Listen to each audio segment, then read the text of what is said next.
There are a lot of benefits or advantages to having it. One is going to be your access to contracts, because once you're certified, you are now part of a membership database, be it with regional certifiers, be it within your federal organizations like your DBE programs that are mostly housed within your Department of Transportation in each of your states. You're in a database. And so now entities who are members and even those who are not members may have access to this database. And so you're there. They know that you're ready, willing, and able to do business. They can reach out to you directly and offer you an opportunity to contract with them. Access to resources is another benefit that you get. Many of your councils do a great job of putting you in connection with buyers within organizations. And knowing the people that are responsible for the procurements is the key. You're listening to the Black to Business Podcast, an educational podcast providing Black entrepreneurs with the tools and resources to start and grow their businesses. We chat with vetted Black entrepreneurs, thought leaders, and business owners as they provide tips and resources to help take your business to the next level. I'm your host, Monique T. Marshall.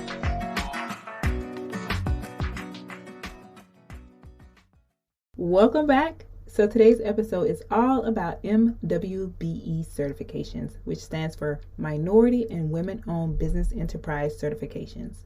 So last week on episode number 158, we talked about how to qualify and prepare your business for government contracts.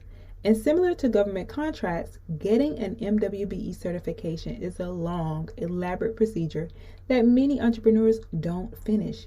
And even if they do, there are thousands of businesses with the certification but haven't yet leveraged it. Listen, I know this all too well because I'm currently going through the MWBE process, and I can honestly see why many entrepreneurs don't finish the process. It can be long and it can be a tedious process, but trust me, it doesn't have to be. And that's why I'm super excited to have Sheena Thomas on the show today, because she's going to share with you step by step the things you need to do to obtain your MWBE certification and how to get in front of businesses and utilize your certification once you have it.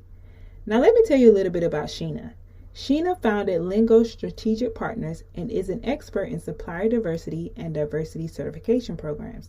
She was the first Black woman to be executive director of the only 2 regional certification agencies in Texas.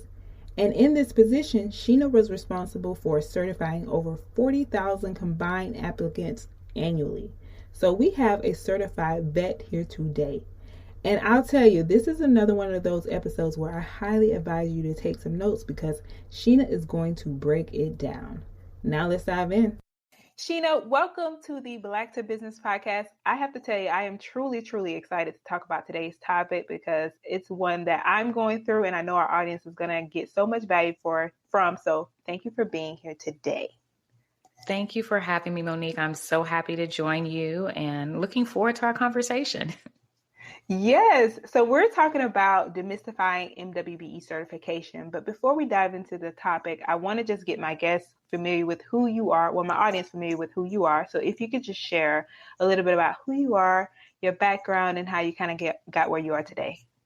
Absolutely. So, yes, I'm Sheena Thomas, and I am the founder and lead of Lingo Strategic Partners. And LSP, as I like to call it, because Lingo Strategic Partners is a lot to say. LSP, we help minority women owners gain access to their certifications in order to position them for future government and corporate contracting opportunities. I started my company back in 2016. I have been in this industry for a little over 25 years. And so I started off as what I like to call a baby certifier. I was just receiving applications at the front desk and date stamping them and getting them, sourced to the other certification specialists. But started out doing that in college, actually, when I was home for a holiday. And from there, my passion really developed for the minority business owner, listening to their stories, especially those around the struggles that they had and just, launching their businesses, gaining access to opportunities, and really wanting to create a legacy for their families. And so the passion was kind of born there. And I went on to become the executive director of the South Central Texas Regional Certification Agency, which is in San Antonio. And as a regional certifier, they're responsible for the certification of not only the county in which they're located, which was Bexar County, but surrounding counties. And I was there for a few years and then was able to come back to Arlington and be the executive director of the North Central Texas Regional Certification Agency, which is where I got my ultimate start in certification. And so I went on to work on the compliance side with some construction organizations as well as natural gas utility spaces, and help to develop and enhance supplier diversity programs.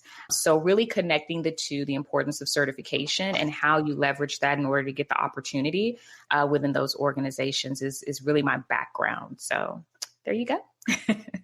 Yeah, so I was like, I am so happy because we have a vet on the show who knows what she's talking about. And I love that. And I also love, when I was looking at your background, how as you were serving as executive director, you were responsible for certifying over 40,000 applicants every year. Yeah, is that right? Well, it's 40,000 applications in totality, and that would be like year over year with combining both of those agencies. Yes. Yeah. Wow. So it was quite a lot. That was impressive. Very impressive. So let's dive into what we're talking about today. So people are hearing, okay, they're hearing certification, they're hearing MWBE. Let's first start with the basics. What is an MWBE certification, and talking about what that stands for and what it means? Absolutely. So MWBE stands for Minority Women Business Enterprise. And so really the certification is a vetted review of the ownership and control of a business and the minority and women owners. Looking to make sure that the company is 51% owned and controlled, making sure that there are other aspects as far as capital investment, independence, and I'll kind of dive into some of those other areas a little bit later on in our conversation, but it really is a vetted review. Now, there are some self-certified programs out there that are attached to the Small Business Administration that don't require any additional information. But when you look at your councils, like the National Minority Supplier Development Council, they're going to review all of your documents. And so once you get this certification, it becomes a leveraging tool. And that really is what certification is. It's a leveraging tool for you to utilize as you position your company for government, corporate contracting opportunities. It's not a guarantee that you're going to get a contract. It's not a guarantee that you're even going to get the procurement notifications. It is truly a leveraging tool. And so I tell business owners, once you get certified, you get a piece of paper. You need to know how to leverage that piece of paper, because otherwise it's not going to do anything for you. I totally agree. And so what would you say? So I know you mentioned like the leveraging tool. What are some other hidden benefits, or maybe just benefits in general, for people to know, like, okay, you need this MWBE certification? Right. So there are a lot of benefits or advantages to having it. One is going to be your access to contracts, because once you're certified, you are now part of a membership database, be it with regional certifiers, be it within your federal organizations like your DBE programs that are mostly housed within your Department of Transportation in each of your states. You're in a database. And so now entities who are members, and even those who are not members, may have access to this database. And so you're there. They know that you're ready, willing, and able to do business. They can reach out to you directly and offer you an opportunity to contract with them. Access to resources is another benefit that you get. Many of your councils do a great job of putting you in connection with buyers within organizations. And knowing the people that are responsible for the procurements is the key. Knowing the VP and the president of companies are great, but they're not the ones that are responsible for those annual procurements. So you need to know who's making the buying decision. And so being certified, again, gives you access to those buyers. Additionally, certification gives you access to subcontractor or even subconsultant opportunities. So if you're starting out small, you've never done business with a corporation or a government agency before, you have an opportunity to subcontract, which means you can come in under a prime contractor. That now is adding capacity to your resume because you can say, I did work as a sub on this particular project, but it also gives you an opportunity to build relationships with these prime contractors. And many of your primes, your larger businesses, they're winning these contracts, year over year, and they're doing business maybe on a national landscape. So now you've opened yourself up to the benefit of being utilized outside of just where you are located and being given an opportunity to extend your network. So there's this mutual benefit that comes with being certified. You get access to an opportunity, but as the owners of these contracts, the government agencies, the corporations, they get to count you towards that spend. And that is critically important for them. Many of these organizations set out annual subcontracting goals or MWBE goals, supplier diversity goals. They'll use those terms interchangeably. And when they set those goals based on their historical procurements, they're looking at what they're going to do in the future. And they're saying, well, we're going to assess, a 25% MBE goal this year. In order to count that contract towards that 25%, you have to be certified. Now, it doesn't preclude you from doing business with them if you're not certified. But if you think about it, if it's an apples to apples comparison and they get to count that spend towards that goal, who do you think they're going to give that contract to? Right. To you, the person with the certification. Exactly. Already on fire. I love it. So Sheena, this is the Black Business Podcast. And when you think of, minority, there's a lot of things that fall into that. But I want to speak about specifically how this applies to Black entrepreneurs. I want to talk about the importance of this for our businesses. So can you talk about that a little bit? Certification for Black-owned businesses is quite important, especially when you look at some of the statistics that have come out recently. The NMSDC does a great job in issuing their Minority Business Economic Impact Report, and they just submitted the one for 2022. And Black businesses really accounted for 41% of all NMSDC certified MBEs. Okay. Now, while that's a larger number in comparison to Hispanic businesses with 28% and even Asian Indian businesses with 16%, that's still fairly low when you think about the scale that Black businesses have grown just since 2020. Yeah. For a Black-owned business, being able to have that certification secured opens up your opportunity and unfreezes you from more than $100 billion in minority government contracts. $100 billion. These are U.S. government procurement equity programs that you are precluding yourself from when you don't get that certification. That's a lot of money that you're leaving on the table. That's a lot of opportunity to scale and grow your business substantially that you're not even accessing because you haven't acquired a certification. There are a myriad of reasons why Black-owned businesses don't go through the certification process, and I'm sure we'll touch on those. But those reasons surely don't outweigh the benefits of certification. I've seen Black-owned businesses get certified, and within 1 to 3 years, they have graduated from a lot of these programs that were based on size. So meaning they had to be a small business in order to qualify, just because they were able to leverage that certification and gain access to opportunities that they didn't have beforehand. There are a lot of procurements out there, things that cities and counties aren't even able to find Black-owned businesses to spend with, that if you were certified, you would probably have access to that contract. I've seen that happen time and time again. And so it's important for us as Black-owned businesses to really gain access to any type of tool that we have to position us for greatness. And certification is one of those tools. Yes. And, you touched on it a little bit, and I want to dive into the reasons why we are not going through the process as Black-owned businesses. Can you touch on some of the reasons? Now, I'm going through this process myself currently, and I know before we got on the call, I was like, this is a lengthy process, and everything I feel like people are saying about it, I'm feeling it. But can you talk about some of those reasons? Absolutely. One primary one is you just don't understand the process.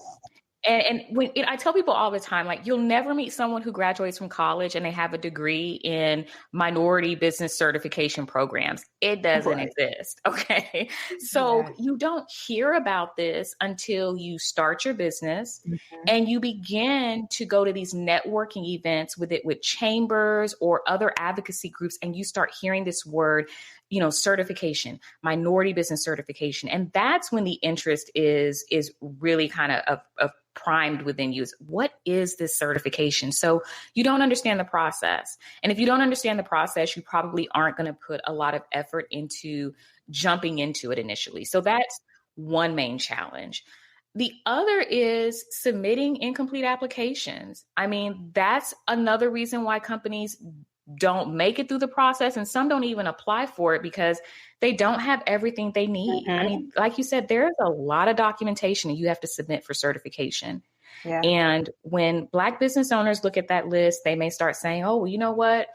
Either I'm not doing business the way that I should, meaning I may be mingling some of my funds. I'm using my business account to pay for some personal stuff, or I don't have a financial system in place. So I really don't have my financial statements. So now I have to back up because I don't know if I want to let people into what I'm doing and how my business is operating. The other reason is, I have been operating, but I just don't have this stuff. I don't have a bank signature card. I don't have my taxes. I haven't filed my taxes in 2 years. I still have extensions. So those are some of the reasons why we as Black owned businesses don't do it. It's that whole fear of getting the government and other folks in your business. And if certification doesn't do anything else for you, it's going to get your business in order. Because you are forced to find documentation. You are forced to make sure that you have your things in place, that you have an accounting system in place, that you are having your annual meetings annually, and that you're documenting that. So those are some of the reasons why they don't go through the process. It's really that fear of submitting information that they, have that they know that's not right, or they don't have the information. And then it's just not understanding, like, what is it really going to do? Yeah. Because there are hundreds of businesses out there, probably thousands, that are certified that have never leveraged their certification. What? And so it's like, yes. If I go through this process, I'm leveraging this certification. I've already said that. I'm like, when I'm done, you're going to see Blacks in business everywhere at this point. Yes, but there are thousands, Monique, that get certified, and you pay this, application fee, and you don't do anything with it. And so some of these business owners hear that story, I got certified and it didn't do anything for my business. Well, is it that it didn't do anything for your business, or is it really that you didn't know how to leverage it to make it work for you? Yeah. Yeah. And Sheena, I have to tell you that everything that you are saying is so spot on, especially when it comes to, even just from my own personal experience, just being transparent here. I got the list of all of those documents I was going to submit in December. And I was like, this is the end of the year in business. It's busy. I do not have time for this. I'll do this any other time. So I did not start this process to April. So I did not. And I'm being honest. But now, like, speaking to people like you and being in certain rooms, it was like, okay, I see the benefits of having this and going ahead and going through the process. So I was one of those people, y'all. Please do not be like me. Just do it. Yes, just do it. And I mean, if you don't understand the process, there are so many free resources. The MBDA is a great resource for businesses that are starting up. I mean, they help you with everything from getting your business plan together to also helping you understand the certification process. But, also, once you've identified the agency that you want to get certified with, they have, certification 101 events that you can go to. Many of them have videos available on their website that you can look at. So there's lots of information out there. Yes, it's quite overwhelming if you Google MWBE certification, you'll find everything under the sun. So identifying the real information over, what is not so true can be a bit daunting. But if you stick with those organizations that are more nationally recognized, if you find consultants that have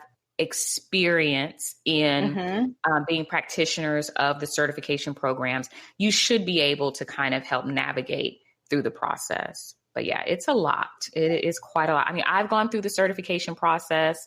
And even when I was going through it, I was like, yeah, this is a lot of information. I mean, of course, it wasn't the same reaction that most business owners have, but it is a lot to put together. So kudos to you for finally doing it. That's finally the thing. Doing it.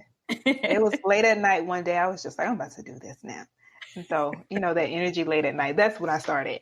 So, but it is so true. Like, it forces you to get your affairs in order, because I'm like, okay, I didn't have this together, or I didn't know what this was, and just having to seek it and find it was like, no, we got to get this organized. So yes. So now let's dive into, we're still on the benefits parts of things. And I want to talk about just before, like, knowing the importance, like you said, like some people don't go through the process because they don't see the importance of how it's going to benefit their businesses. And I want to talk about how, once you get the certification, the impact that it has on your ability to grow and scale your business. Right. So that is probably the most important question around certification, is how do you scale it? So once you're certified, it's that time that you need to start really engaging with your particular customer of choice, be it government agency, a particular corporation. Engaging with them before is great, but once you have that certification, you now have that tool to say, not only am I going to bring you significant value, but you can also count my contract towards your annual goals. So how do you get in front of them to even have that conversation? One thing I tell business owners is put together a quick 3 to 5 slide deck. I prefer 3 because being on the other side of this and managing supplier diversity programs, you're getting a deluge of emails every day from business owners that are interested in doing business with you. And so trying to read, a 5-paragraph email in 12-point font is not, I'm going to say it's more challenging than looking at 3 to 5 slides and being able to identify what it is you do, how you're certified, what your previous experience is, if you have any. And I will say this as a caveat to experience. If you're a startup business, you've never contracted with an entity before, leverage your personal experience in that field. So don't leave that out. You want to make sure that people know that you yourself have both the technical and managerial competence, the expertise to run this business and basically deliver on what it is your company is doing. But I can look at that deck very quickly and make a decision on whether or not this is going to be something that one of my departments is going to be interested in. Do I need to now take the next step and initiate a connection meeting between the certified business and my buyer internally? And that is what supplier diversity professionals do. They, again, are going to be a great contact for you. So if you don't know the buyer, the person to send your deck to is going to be your supplier diversity manager. And if you go to any corporate website, they're going to be listed there, either their name or an email to the supplier diversity program. That's where you want to send your information. But you don't want to send it just once. You need to, for lack of a better term, be a pest, be persistent. If you want to do business with them, you need to be persistent. If you send it one time and I don't hear from you again, I'm going to assume you've moved on to greener pastures. So, be persistent. Another way that you leverage this certification is making connections, as I mentioned, with prime contractors. Prime contractors have the ear of that contracting authority because they more than likely have done lots of work with them. This is not the first contract that they've had with this particular agency or corporation. And so developing a relationship with those primes is a great way for you to leverage that certification and get in front of that potential client. Capacity is something you'll hear very often in this space. And it's important because without capacity, most of your corporate buyers, even your governmental agencies, especially companies or MWBEs that are in the construction industry, engineering industry, without that capacity, there's a question on whether or not you can actually deliver on the project. And so building capacity, building that resume gets you in line to prove up that you have the ability to deliver. You get that capacity by working as a subcontractor. So leveraging those contacts with prime contractors is key. That's a great way to utilize that certification, because what you may not be aware of is many of these organizations have flow down goals, meaning when that prime gets the contract, they've now, as the corporation, they can say, oh, well, we met our 25% goal because this prime is, a minority owned business. But within that contract, there may be a requirement that they flow down that 25%. So now they have to subcontract with MWBE firms. So if you are certified, they're going to bring you along as a partner or a subcontractor because now they can meet their flow down goal. That happens a lot on the federal side of contracting. So those are ways that you can really leverage that certification, but you need to be in the space where people are looking for certified businesses. Go to your how to do business with the cities, the counties, corporations host these all the time. A lot of them are being held virtually as well. Another place that a lot of subcontractors don't think about are your prerequisite meetings to RFPs. So your pre-bids. Even if you don't provide this service, like I've gone to pre-bids for construction opportunities. I don't do anything in construction. Right. But I guarantee you that there are people within those pre-bid meetings that are not certified. Right. So when I go there, I can identify the non-certified minority-owned businesses, and I can tell them, you need to talk to me, because if you're in the room interested in this project and you're not certified today, you're not going to get that bid or those points allocated towards you being an MWBE firm. So we need to get you certified for the next opportunity.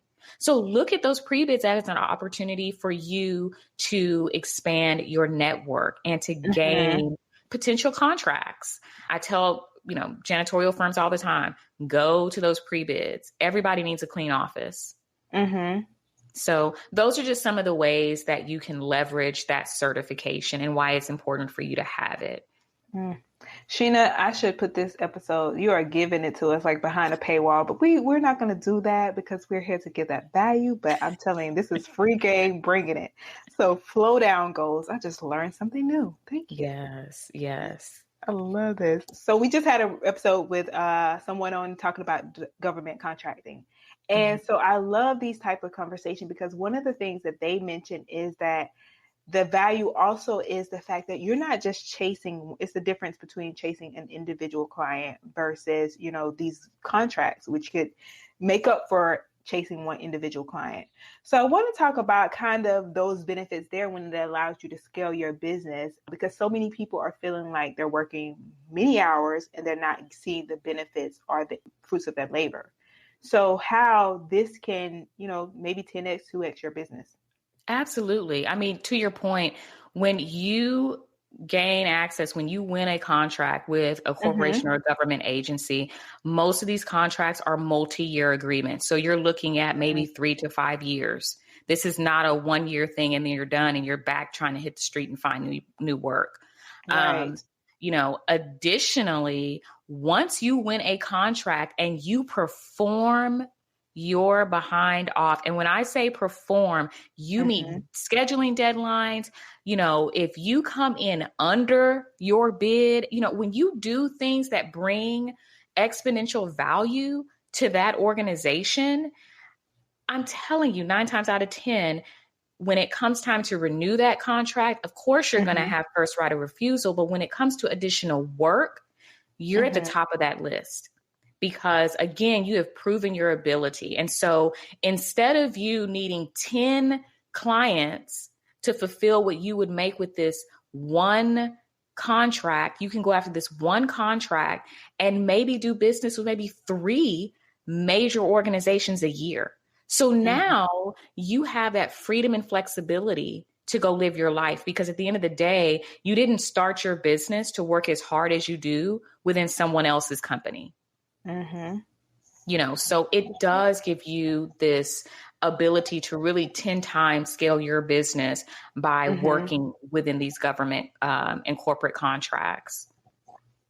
Yes, I love that. So Sheena, we've talked about understanding first what the MWBE certification is and also how we can leverage it in our business. So now let's talk about the actual process. So how do entrepreneurs and business owners go about getting the MWBE certification? And can you talk about some of the requirements and documentation that are needed? Absolutely. So it's an application process. The majority of these certifications are done online now. So you will complete an application. You'll have to submit copies of documents such as your proof that you are a citizen of the U.S. So that's going to be like your birth certificate. You will also submit proof of your ethnicity. If your birth certificate has your ethnicity on it, then, you've got a 2-for-1 there. Some certification agencies may ask for you to still submit a copy of your driver's license or your passport. Bank signature cards is another key document that you'll have to prove up. And the bank signature card is going to be for the company. A lot of banks today don't issue the bank signature cards to the account holders. And so if you don't get that at the time that you open up your account, getting a letter from the bank, and I would say that day, that basically says the name of the company, who opened the account, the date the account was open, and if they can put the initial deposit amount on that letter, that's great. Make sure it's signed by a banking representative. An officer of the bank would be even better, but that will suffice for your bank signature card in most cases. Other documents that you'll have to submit, which is going to be key, are going to be your tax returns. Tax returns are required unless your company is a startup and you've never filed taxes. The business tax returns cannot be redacted. So don't go through your taxes blocking out information, because I'm going to tell you, as a former certification specialist, that's a red flag. That tells me that you're trying to hide something. So don't redact anything from your business tax returns, but you'll have to submit all pages and schedules and worksheets. If you happen to be seeking certification as a disadvantaged business enterprise, a DBE, or an airport concessionaire disadvantaged business enterprise, ACDBE, you'll also have to submit your personal taxes along with that, because there's a personal network caveat that goes along with those 2 designations on the federal side. So keep that in mind if that's a certification that you are seeking, is you'll not only submit your business taxes, but also your personal tax returns. Some other documents that you'll have to submit, your company documents. If you're a corporation, an LLC, a partnership, you'll have to submit those organizational documents with the state, along with minutes of your annual meetings. If you're not having your annual meetings, you need to make sure that you're doing so. Stock certificates, membership certificates, you'll need to submit those front and back. Your membership and stock ledgers, you'll need to submit. Proof of how you acquired the business is going to be key. And that's considered, did you buy it? Did you start it up yourself? Did somebody gift it to you? And I'm going to tell you right now, gifting and certification is a no-no. Don't do it. If somebody just gave you that 1% to make you majority owner, that's a red flag for certification. That is a red flag. And it doesn't matter, right? And it doesn't matter if it came from another minority or a woman. You still have to prove up how you acquired majority ownership. So yes, don't gift. But capital investment also, this is another area that a lot of business owners kind of get in trouble with is, they say, well, I started my business with nothing. I'm a consultancy business and I had to buy a license, for my CRM. I had to pay to get a domain name for the company. I had to create my website. I had to buy a computer. I had to buy a printer. Like, there are things that you purchased in Mm-hmm. order to start your business. They may not be thousands of dollars worth of equipment, but there are things that you purchase. So keep receipts of everything that you buy for your business. And if you have a financial system in place, you should be able just to scan those receipts in so they're always available for you. But yeah, capital investment is going to be key. So proving it up through equipment, through investments of cash, being personal monies that you invested into the company, rental or lease agreements for equipment also suffice. Real estate, if you own any real estate and your business is operating from that location, then that can be proof of your capital investment. For home-based businesses, your home itself is not a real estate investment. So you can't just say that, the value of my home is what I am providing as investment for real estate for my business. It doesn't work that way. This has to be commercial property that you own outside of your personal residence. That's going to be, some of the information that you'll have to submit as far as capital investment is concerned. In addition to that, if you have any type of trust agreements, some companies have trust set up, so be ready to submit trust agreements. Once you go through the initial process of submitting your documents and your application, you're going to get an initial review done. And this is where that certification agency is just looking at whether or not you've submitted everything based on the checklist. Now, you may submit everything on that checklist, but as they're kind of reviewing your documents, they may see that there are some mentions to things that they need to review. So don't be surprised if you get a request for additional information. But that happens at that initial desk audit. The key thing here during this process, when you get a request for additional information, is to respond in a timely fashion. Most agencies are going to give you 15 days to submit that information. And if you don't submit it within 15 days, you may get a second request. After that second request, they're going to non-response your application. And so for some agencies, when you're non-response, you have to start the process all over again. For other agencies, there may be this grace period of you receiving that non-response letter that you're able to submit those documents. The key is not to be non-responsed. You don't want to go through that. So just make sure that you are responding in a timely fashion. Once everything has been received, that is when the clock begins for certification. And I think that's important for the listeners out there to know is your 30 to 90 day certification timeframe does not begin when you click submit. It begins when the agency deems that your application is complete.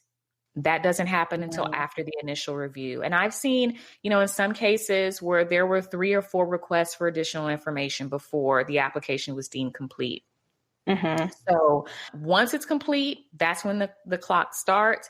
That's when you need to really monitor the time, because for some of your certifications, if it goes beyond that 90 days, there are remedies that you have as an applicant. On the federal side, with the DBE and ACDB program, you can actually write to the state UCP requesting that the application is pulled and reviewed. You can also write to the Federal Department of Transportation if it becomes a very extended period of time, and there are remedies that they will put in place in order to get your application pulled. But being aware of what that process is important. And you can always ask the agency, what's the time frame and what do you do if you end up going up to or beyond that particular time? After everything is complete and you've kind of gone through that waiting period, they'll pull your application and they'll do an intensive review. And this is where they're taking the application. They're reviewing your documents with a fine-tooth comb, making sure that everything is where it's supposed to be. You've proven up your ownership, your control, your expertise, your independence, all that good stuff. And they're comparing it to their certification regulations. And so if there are any red flags that come up, you essentially could be sent an issue of concern or a denial letter. Before they send that to you, they're going to perform a site visit. In some certifications, a site visit is required on any certification, regardless of it being certified or denied. For some agencies, they only perform site visits if there are issues. A site visit is where they come out to your place of business. That could be your office, and it could also be your home office. And they do an in-person interview with you. They may also interview your employees. They may interview other owners or key personnel within the organization. They're going to ask to see documents like your contracts. They may ask to see invoices. They're going to ask to see your equipment, anything that you've identified that you own on that application. They may want to see proof of that. They may even ask to go with you to a local site that you're working on, especially if you're in the construction industry. At that site, they may ask you questions specific to what you're doing on that project, which is why technical expertise is critical for certification. I've done site visits where the owners didn't know what they were doing. They just knew that they had won this contract. They're working for the city. And girl, they're just out here and they don't know what's going on. They don't know what pipe they're putting in the ground. They have no idea. Yes. So you have to have that technical expertise.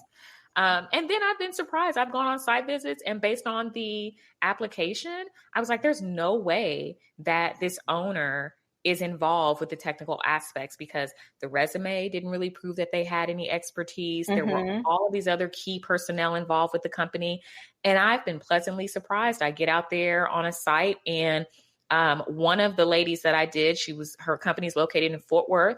She jumped down in the hole. She was a subsurface utility contractor, and she was able to tell me what type of line they were running, where it was coming from, where it was connecting to. I mean, it went over my head. But based on her ability to get down there and tell me what was going on, I'm like, okay, she obviously knows the technical aspects of her business. So that site visit, it's really important. It can make or break a certification.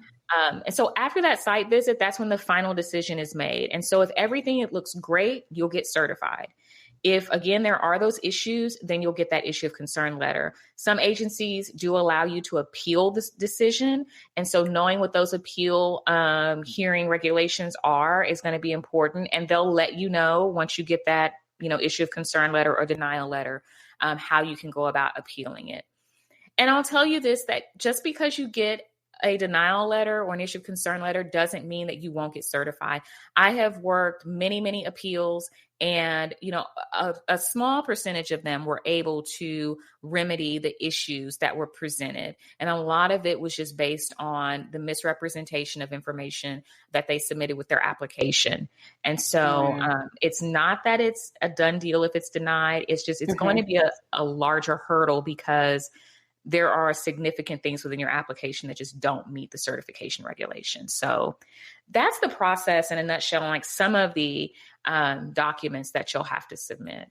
I love that. It's such a thorough list. And I know people are like, okay, I got to get my stuff together to go through this process. And I know they're also wondering, for you, if they're like, I want to work with you. So if you could just talk about how LSP helps entrepreneurs and business owners, some of the services that you offer and your offers and programs, what's that like? Awesome. So we help you with a certification management service. We do everything. I tell most clients it's like pre-certification. We put you through the certification process before we submit your application to an agency. So that includes getting your application prepared. We complete it for you. We help you really aggregate all of your documents. We do a thorough review of your documents to make sure that everything meets requirement. I'm talking about making sure that your dates align with when you were telling me that you gained ownership of a company. I've seen that break certifications as well, but we'll go through that process of, aggregating your documents. We'll do an issue of concern analysis. And if we find that there are red flags, we're not only going to tell you this is why your application would get denied if you submit it right now, but we also help our clients with mitigating those issues by, giving you things that we can do to remedy that. And we submit it for you. And so once it's submitted, it doesn't stop. We are still there with you through the process. We respond to any additional information requests that you may receive. We give you site visit coaching, so we get you prepared for that site visit. And then we also talk to you about leveraging your certification. So we help you with creating that 3 to 5 deck slide presentation for your potential clients. We also connect you with buyers. I kind of open up my Rolodex and help put you in contact with particular individuals that I know are making decisions within the organizations, so you can start developing those relationships. And we do that for all certification types. So it's just not MWBE, but it's all the different certifications that are out there. And I call it the alphabet soup because there are about 16 different designations that are used in the US right now. And so to work with me, really, you can reach out to me via our website. It's lingofocus.com, which is LENGOFOCUS.com. You can book a quick consult with me. And we can talk about, spend about 30 minutes and talk about why you're interested in certification and identify which certifications are going to work for you or would be most beneficial to you at this time in your business. You can also reach me on social media. Everything is at Lingo Focus. Additionally, I just launched a new podcast. It's called Applied to Certified. This inaugural season, I'll be going through kind of the ins and outs of certification, what the different designations are, how you get certified, how you leverage it, a lot of great information. And then I'll also have some of my former clients join me to talk about how they've leveraged their certification to help scale and build their businesses. I love that. And we're going to put these resources in the show notes as well. And that leads me to my next question regarding some of the success stories and testimonials from those clients that you work with. Do you want to share some of those? Yes, absolutely. So one of my favorites, which was a recent client, and I'll say the name of the company is Barclay Consulting. She's here in the DFW area.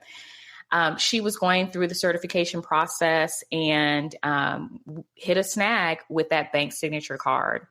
And, she did as I instructed her, reached out to her bank. She got the letter and the agency kept pushing back. You need to have your bank signature card. You need to have your bank signature card. And she became really frustrated with it because she's like, I've reached out to the bank. I've asked them for this. They're not giving me this signature card. They've given me this letter and they say they're not going to give me anything else.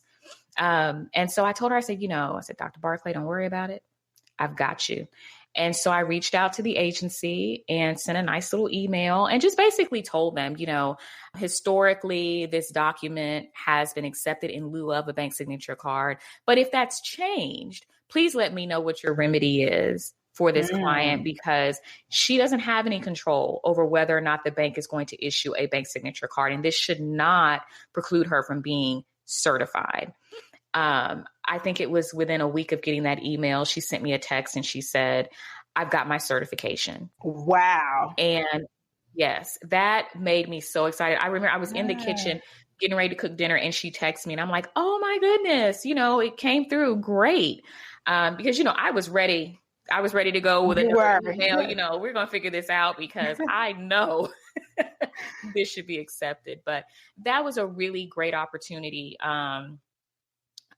for her to just kind of see how I work, but also understand that, don't become frustrated, because what you need to realize is people are reviewing these applications.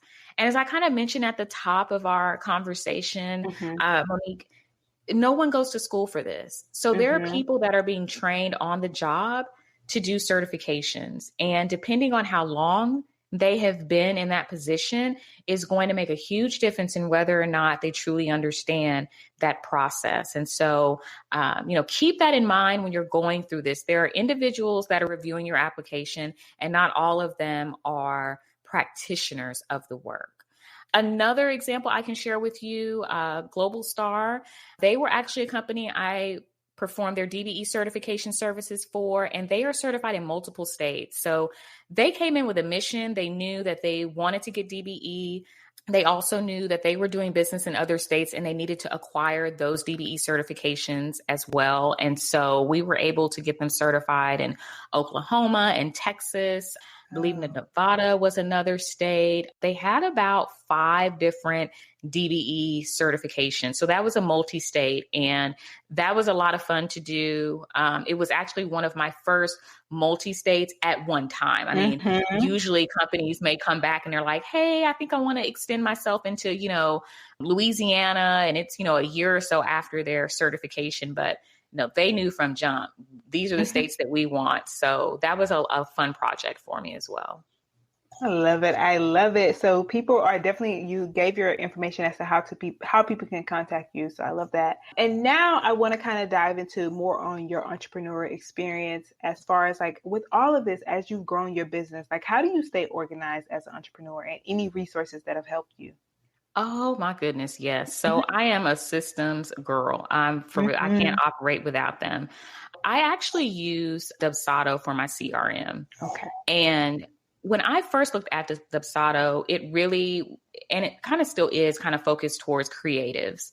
So I saw a lot of photographers and folks in creative space using it, but it was so easy for me to get in and develop my workflows and just navigate. And so I haven't walked away from Dubsado yet. So a CRM has been essential for me to, really manage my customer relationships, keep track of my discovery calls and moving clients through my workflow.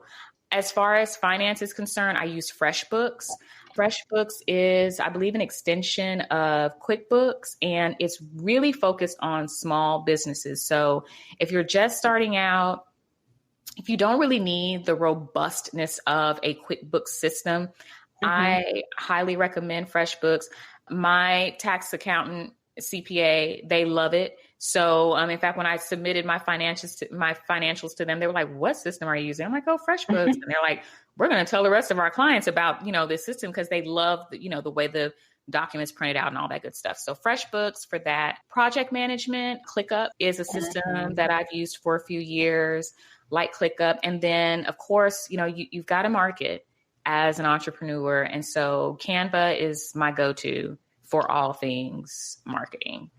I love it. It's easy for me to use. Everything was free, and I'm not an artist by any means. So, having those templates already in there is great for me. But those are some of the things that I used. Love that. I'm definitely going to put those in the show notes as well, because everybody could use some more resources to be efficient. And then we have a lot of new entrepreneurs that may be listening as well. So what advice would you give to new entrepreneurs? Oh my goodness. You need to build a team. I call them the pragmatic partners. These are just the people that make sense to have on your team. An attorney, a business attorney. And if you are in a specific area, if you're in construction, finding a construction attorney is going to be key, a construction contract attorney. But having an attorney on hand is critical. A CPA is very important. Your tax accountant, an insurance agent. Especially if you're a consultant, you still need to have insurance. There's professional liability that goes along with what you do. So you should not be out here working without insurance. That's just crazy. But have an insurance agent. Also a banker. Build a relationship with a banker, not just a bank. Because when you have that relationship with a banker, if they move to another bank, you can move along with them, but you're moving along with the relationship. It's just like how, as women, we will follow a great stylist, a great hairstylist.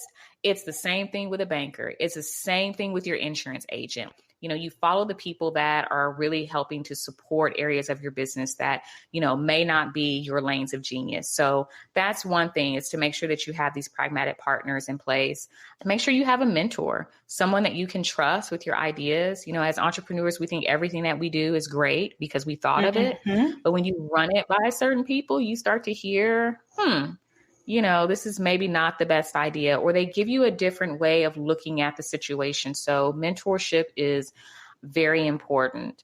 And also aligning yourself with groups, industry groups, even entrepreneur groups. And there are a lot of them out there. So, you have to have this level of discernment of which group is going to bring the most value to you. And it may be a little trial and error there in the beginning, but being a part of those industry groups so that you can start learning the trends of the industry, what's coming, over the horizon, changes, all of those things are going to be key in helping you stay ahead of the game and helping you remain competitive and continuing to bring consistent value to your clients. So those are some of the things that I would definitely suggest for new entrepreneurs. Also, take it slow and have a plan. I get that in this day of social media, we look at Instagram and we see people on the beaches with their laptops, they're in Cabo or they're in Greece and it seems like they're there every other month, right? Yes. It's just not realistic, people. It's the same trip. They're just posting pictures every month. Okay. Now they got filters that you can look like you're somewhere you're not. Girl, I saw that on TikTok. Yes. What in the world? Yes. So don't get caught up in that. Take it slow. There's nothing to say that you need to hit the ground and have a 6-figure contract in 6 months. Mm-hmm. It's okay to plan it out. It's okay to take it slow, to do it baby steps. I've seen companies that are now multi-million-dollar firms that started out with one contract and they worked that one contract consistently. So, plan, make sure that you have a plan, because with anything, I'm a mother, and when I had my son, everything in my life had to become planned out. That whole flying by the seat of my pants did not fly anymore. And it's the same thing with your business. Your business is much like your baby. So plan out how you are going to grow this business and be intentional about it. Yes. And don't be afraid. This is my last thing. I'm sorry. Don't be afraid of having to change it up. I have had 3 iterations with my business since starting it in 2016. That is 3 different brand refreshes. And that's because the first time I did not have a mentor. I didn't have anybody I was bouncing these ideas off of. I started my business and nothing was translating to the client that I was seeking. And so I went and got a mentor and kind of did a refresh, realigned some of my services, but still the way in which I was positioning myself was not right. And so I went and got a business coach and finally was able to get everything in line. It didn't mean that I didn't know what I was talking about back when I started my company in 2016, but there were certain things I did not have in place. And so don't be afraid of having to reinvent yourself or your company through this journey. It's going to happen and it is seriously okay. It's called growth. So I'll leave you with that. That was good. I took it in. I love that. Such good advice. This has been so amazing. And so I want to end it off with some not so serious business questions, just a few. So my first question is, what TV show do you wish still aired? Oh my goodness, still aired. I would have to say, oh gosh, Different World. That's good. Yes, because that was one of my favorites. That's what really, I was watching, I'm like, oh my goodness, I am so ready to go to college. That was just, that was the show for me. Yes. So I wish that still came on. Okay. And then share a funny or embarrassing business related moment that you've experienced. Oh, wow. Okay. Oh my gosh. Let me see. There have probably been several. I've just completely blacked them out. So I was actually in San Antonio at the time, and I was supposed to be a speaker on a panel, and I missed all of my confirmations for it. So I figured that the planner of the event had kind of changed lanes and, didn't need me to speak anymore. That was not true. And so I'm in the office and I'm working, and I get a call from one of our board members, and they're like, hey, we're here. You're on program and you are not present. And I showed up and I showed up dressed, not ready to really speak. And as I went up there on the stage, I had on some sandals. I had on kind of these loose fitted pants. It was embarrassing for me because I was just not prepared for that. But I didn't want to not show up and, you know, and speak. But that was probably an embarrassing moment. And one moment that it did stay with me because I have never been caught like that before. So it's just like, you just always stay ready. That's what I learned. Always stay ready. But it was gut wrenching for me to sit up there. I was so ready to get off that stage. I can imagine just from our conversation and being how organized and everything, I know you truly forgot. So I could just imagine how you felt up there. Like, yes. So if you had a business theme song that played every time you entered a room, what song would it be and why? Oh my gosh, Monique. I have a whole playlist. Okay. So I have a playlist that I actually play before all of like my major pitch meetings. And so the first song on that playlist is Savage, the very first song. And the next song is Money. And I'm going to probably mispronounce this girl's name, but I think it's Lakey, but it's I've Got Money. And so that just puts me like in this pumped up mindset to go in here and just bang out that presentation. Even when I have them virtually, I play that playlist every time. So those are the top two songs that I play. And I think Savage would probably kind of really resonate with how I'm feeling in my business right now, because I've done a lot of like personal growth in just kind of standing in the immaculate woman that I am and not being afraid to say that. And so that song Savage just kind of pumps me up to be like, girl, yes, you are it. Yeah. So don't cower and don't dim your light. Don't be afraid to speak up because you know exactly what it is that you know. Yes. And I definitely felt that from our conversation today. It's like, you are so thorough. And I loved our conversation so much because exactly what we love to do on Black to Business is so that business owners can understand at a beginner level, and it's not as intimidating, the information that we receive. And you hit every corner on that. So yes, you definitely know what you're talking about. So thank you. And finally, what does it mean to you to be Black in business? To be Black in business is to be resilient. There is so much as Black business owners that we have to learn, these learning curves, these things that other business owners have known for generations. And we continue to be resilient in the lack of information, the lack of resource, the lack of opportunity. I mean, they are trying to assassinate programs that give us opportunities as minority-owned businesses in the federal and state spaces. So we continue to push forward, we continue to show up, and we continue to win, even though these statistics will tell you that we're still behind in some areas. We continue. And I think to be a Black business owner, you have to be resilient. And so that's what it means to me. Yes, well said. Sheena, thank you so much for being on the Black to Business podcast. This has truly been a treat.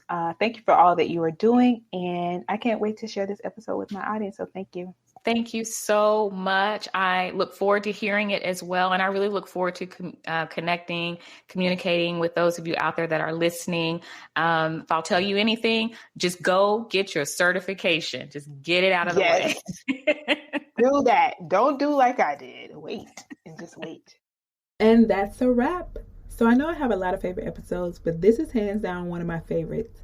I mean, it's so hard to choose when you have a podcast full of dope people. The way Sheena truly just demystified this whole process literally in one conversation, I'm truly blown away. So I wanted to give you a few of the many key takeaways from this episode.